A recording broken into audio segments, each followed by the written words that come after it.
Салам радиосунда жаңылыктар.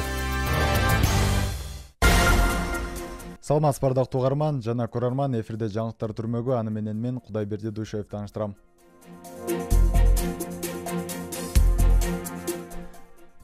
Тыйылбаган аткезчилик 10 тонна мыйзамсыз жер семирткеч аныкталды. Мамлекеттик бажы кызматы маалымдагандай, Лелек районунун Арка айылында мыйзамсыз минералдык жер семирткеч аныкталган. Жүктүн мыйзамдуулугун тастыктаган эч кандай документтери болгон эмес. Кармалган товардын жалпы салмагы 9650 килограммды түзгөн. Кармалган товардын орточо базар баасы 448.200 сомду түздү. Бул факты боюнча тийиштүү органдар териштирүү иштерин жүргүзүүдө.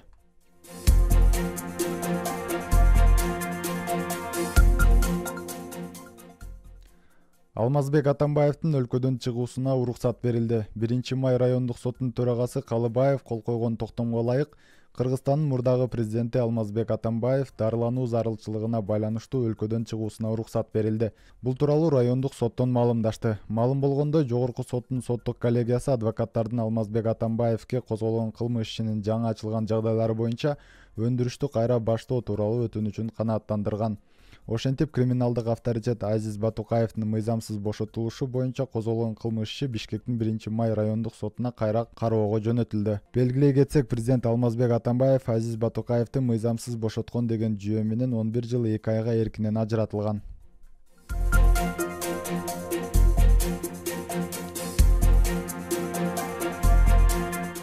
Советтик аскерлердин Афганистан жергесинен чыгарылгандыгына быйыл 34 жыл болду. Афган согушуна 7000ден ашуун кыргызстандык жоокер катышып, алардын 300дөн ашууну курман болгон. Алардын эрдиги жыл сайын 14 февралда эскерилип турат. Бул күн Баткен шаарында да белгиленди. Бүгүн 14 февралда Баткенде Афган согушунун аяктаганынын 34 жылдыгына арналган салтанат өттү. Ага Афган согушунун катышуучулары, облус башчысы Абдикарим Алимбаев баштаган жетекчилер жана Афган согушунда каза болгон жоокерлердин жакындары катышты.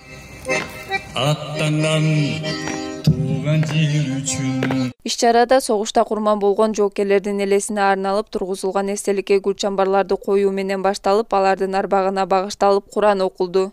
Жергебизде, мамлекетибизде дайым тынчтык болсун. Амин. Аллах. Дээрлик 10 жылга созулган Афган согушу миллиондогон адамдардын жүрөгүндө өчпөс так калдырды. 10 жылын жаштыгын согуш таласында өткөргөн Камбар Ишназаров тынчтыктын ар бир күнү зор бакыт деп белгилейт. Күндө эскертиш биз үчүн өтө кыйын болуп атат. Мисалга биз жаштык маалыбызда барганбыз, айны 18 жашыбызда барганбыз. Мындай уруш, мындай эмени ойлогон эмеспиз, көргөн эмеспиз. Баштап киргенибизде абдан кыйын болгон бизге. Бул адам атыш деген нерсе бул өтө кыйын экен. Адамдарды эмесин көрүп, өлүгүнө эмесин атышканда биз ыйлаганбыз. Мана ыйлап жүрүп, 1 ай 2 ай жүрүп, 1 ай 2 айдан кийин бул биздин милдет экен. Биз присяганы кабыл кылганбыз. Кайтали Атабаев шейит кеткен жоокерлердин эрдигин эскерип туруу келечек муунду патриоттуулукка үндөөдө зор мааниге ээ деп эсептейт. Мындан улам ал Афган согушунун баатырларына арнап ырсаптарын жараткан. Атышуу жылга ичинде жоокер онтойт, апа деп жалынганын үнү коштойт, мерес тагдыр мыскыл карап табалайт, ажал болсо жеңемин деп жакалайт, көз жумулду бирок эрин кыбырайт, апа деп үн чыгарбай шыбырайт.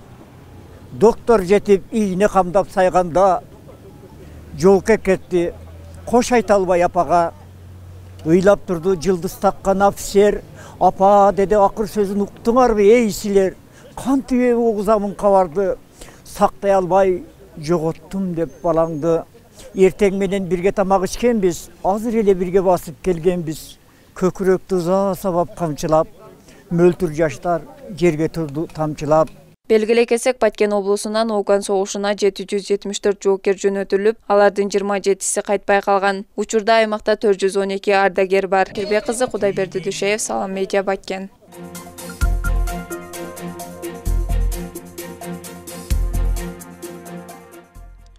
Лейлектин Максат айылында 100 гектар жерге көчөт отургузулат. Лейлек районунун чек арадагы Максат айылында айыл чарба багытындагы 100 гектар жерге тез өсүүчү алма, алмурут, нектарин жана алча бактары отургузулат.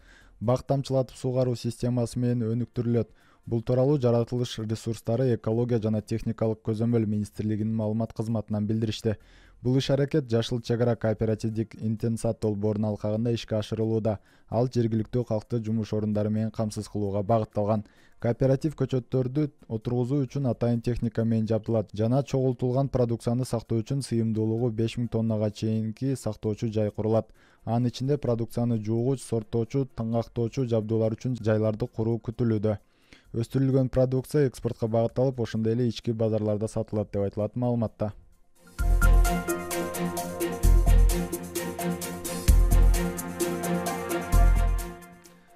Баткендин тургуну Борбордо химиялык тазалоочу жай ачып, USAIDтен $5000 грант алды.